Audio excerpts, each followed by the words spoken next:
Everybody, turned out to be a super wet and gross and muddy day again, hence my super cool, ratty Teenage Mutant Ninja Turtles hoodie. So we're going to go ahead and do some leash work in the house and show you how we do that. Of course, normally we go outside and we walk much further than the area here. Also, I apologize for the lighting. This is the best I can do in my house. I mean, I don't have a giant, expansive mansion to film things in. So if I walk out of frame, I'm sorry. I'm going to try to use the recliner there as a point of reference. What I use peanut butter on a spoon. Super long-handled wooden spoon. Saves my back. Nolly's not quite old enough to figure out, treats that are dropped quite yet. So we do this. And it also helps her keep her focus when she gets a little older and doesn't take 20 minutes to find a treat on the floor without help, and can eat it and keep on moving. Then we'll switch to that. But for now, peanut butter on a long-handled spoon. Also, a note about peanut butter.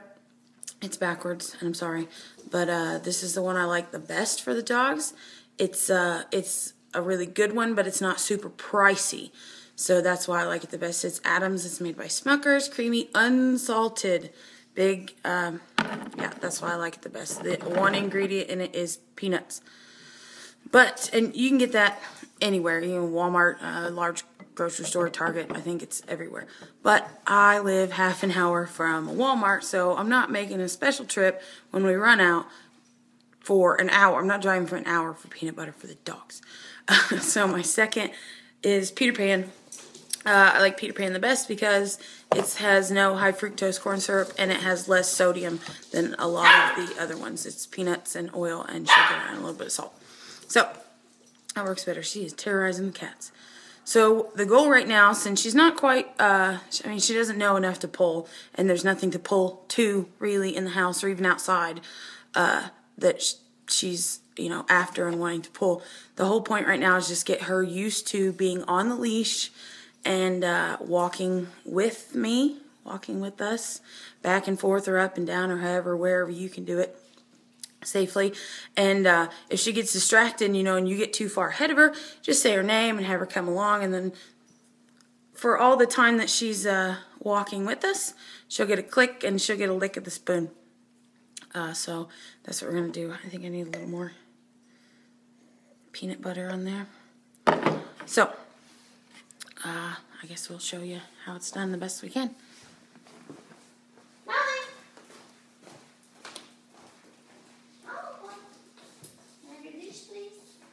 I have this. Thank you. You kind of see me. Now, it doesn't matter right now what side she's on, right or left, front or back, it just doesn't matter. Right now, we're only working on getting her to walk with us.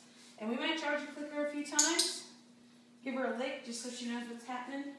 Have her sit maybe if she wasn't already, but she already is.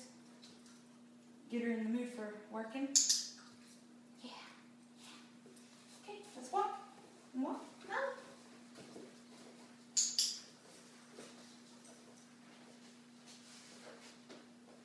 Walk.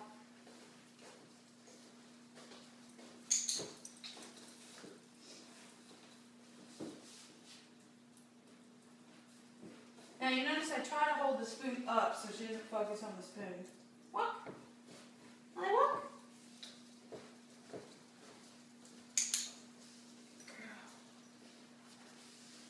And of course normally we do this in a much bigger area, outside, in the front yard, back and forth, back and forth, back and forth, back and forth. And then we work up to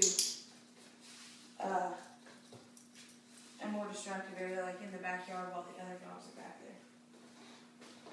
But this will give you the idea.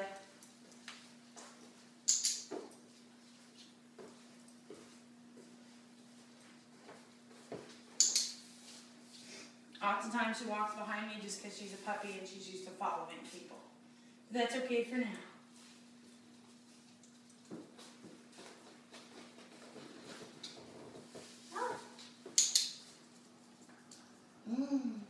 Because we're just getting her used to walking with us while there's a leash. There's something attached to me. What is this thing doing? So when they get bigger, they are already used to walking on a leash, and it doesn't flip them out if they get too far behind and they feel the tug up under here, or you know, they don't pull down the street. If your puppy does start pulling you down the street, then you would want to just stop. I mean, that's all you just stop and you wait until they come back to you like, what? Come on. Same thing with the no nipping and biting. They'll just be like, what? Let's go. What are you waiting on?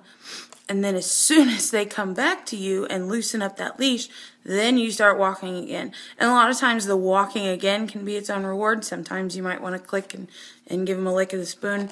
It's up to you. But yeah, you just walk down the street, and every time they're walking nicely near you, not pulling in either direction, they get a click and every once in a while and a lick of the spoon, and that's about it. So super easy to start when they're puppies, especially if you have a puppy that you've been leashing to you. They're pretty used to it at that point. They just need to get used to it in bigger areas, which of course today we didn't get to do. But next time when the weather gets better, we will do one outside definitely, so you can see that and see us going up and down the yard and all the neighbors looking at me like I'm a crazy lady. So we'll see you later and see you next time. Bye.